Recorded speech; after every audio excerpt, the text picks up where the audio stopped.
Welcome back to Visual Golf Science. My name's Simon McGreal and I'm out here on location again at Bryant Park's learning facility. In today's video clip, we're going to be talking about slicing.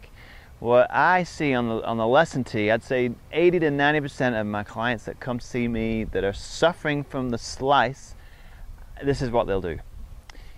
They'll set up, looks pretty good. They may have actually a grip that should hit the ball to the left because they're trying their best to hit it on line. They're sick of it going over to the right.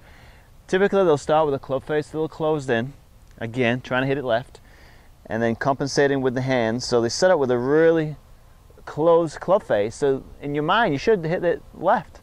But watch this. So they'll set up pretty good. They'll probably have a tendency, because they're slicing it, they kind of start aiming a little bit to the left because they're trying to not go to the right. So they aim a little left, club face, everything's closed in relation to where they want to go. And this is it. They'll move basically their weight to about 80% to the right side. All right.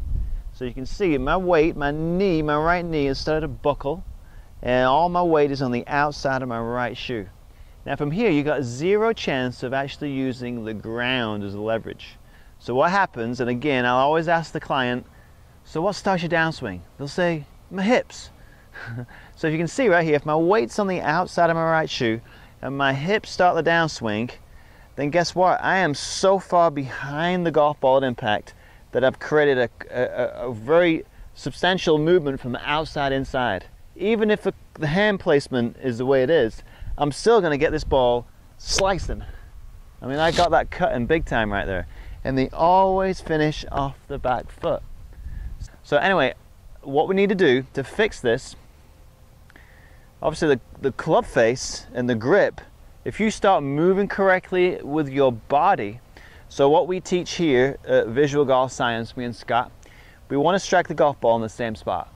So how do we do that? We need to be on our left side in the hitting area. We need to be about 80-20 favoring our left side, and we want to strike the golf ball first and hit the ground afterwards. So to be able to do that consistently, we firmly believe that there is a zero shifting of weight. There's a pivoting going on, but my weight's not moving anywhere. So you can see my right leg now, okay, it's the same as when it started.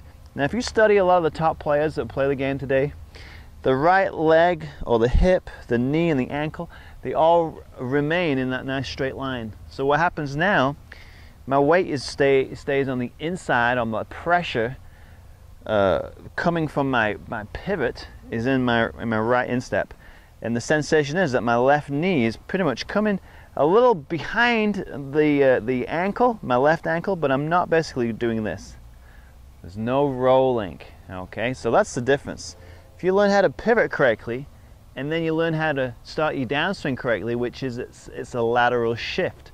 It is not a rotational first. You don't rotate your hips first. You can see that messes you up big time. You can see my shoulders are basically throwing the club way across.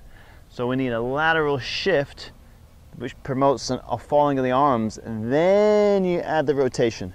And that's going to hit the ball first, hit the ground afterwards, but you're going to be able to hit the golf ball straight.